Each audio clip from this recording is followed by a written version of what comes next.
Transfer মার্কেটের শেষ দিকে দুই ব্রাজিলিয়ানকে নিয়ে কাড়াকাড়ি আছেন এক আর্জেন্টাইন তারকা। বন্ধ হতে চলেছে চলতি গ্রীষ্মকালীন ট্রান্সফার উইন্ডো। আগামী 1 সেপ্টেম্বর বন্ধ হবে ফুটবলের এই ট্রান্সফার উইন্ডো। তবে ট্রান্সফার উইন্ডোর শেষ দিকে এসেও মার্কেটে বেশ আলোচনায় আছেন দুই ব্রাজিলিয়ান তারকা রদ্রিগো গোয়েজ ও সাভিনহো।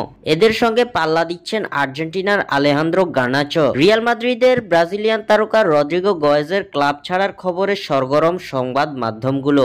রদ্রিগো ইতিমধ্যে বিক্রি করে দেওয়ার ইচ্ছা পোষণ করেছে স্প্যানিশ জায়ান্টরা। ব্রাজিলিয়ান এই তারকাকে কেনার দৌড়ে বেশ কয়েকটি নাম সামনে এলেও এগিয়েছিল ইংলিশ জায়ান্ট ম্যানচেস্টার সিটি। তবে এবার রদ্রিগোকে নিয়ে চাঞ্চল্যকর তথ্য দিল ট্রান্সফার নিউজ লাইভ। জানা গেছে ম্যান সিটি নয়, আরেক ইংলিশ জায়ান্ট লিভারপুলে যেতে চান ব্রাজিলিয়ান সুপারস্টার, যার লক্ষ্যে রদ্রিগোর এজেন্ট বর্তমানে অবস্থান করছে লন্ডনে। ফুটবল ইনসাইডারের বরাত দিয়ে এমন তথ্য প্রকাশ করেছে ট্রান্সফার নিউজ লাইভ। অন্যদিকে ম্যানচেস্টার সিটির ব্রাজিলিয়ান তারকা সাভিনহো আলোচনায় আছেন বেশ জোরে সোরে। ম্যান সিটি ছেড়ে অন্যত্র পাড়ি জমানোর পথেই হাঁটছেন সাভিনহো।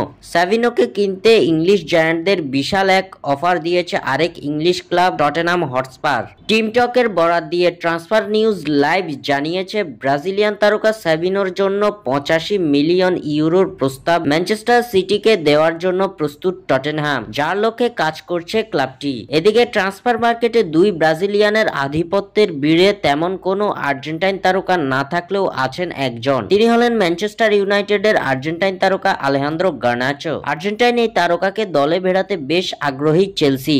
তবে ম্যানচেস্টার ইউনাইটেড ইতিমধ্যে জানিয়েছে গার্নাচোকে দলে নিতে আগ্রহ প্রকাশ করেছে English club Tottenham Hotspur. Tottenham যদি ব্যর্থ হয় ব্রাজিলিয়ান তারকা সাভিনহোকে দলে ভেড়াতে, তবে তারা হাত বাড়াবে আর্জেন্টাইন আলেহান্দ্রো গার্নাচোর দিকে। তবে গার্নাচোকে দলে নিতে হলে তাদের গুনতে হবে 50 মিলিয়ন ইউরো। স্বাক্ষর থেকে সাদবিন ইসলাম।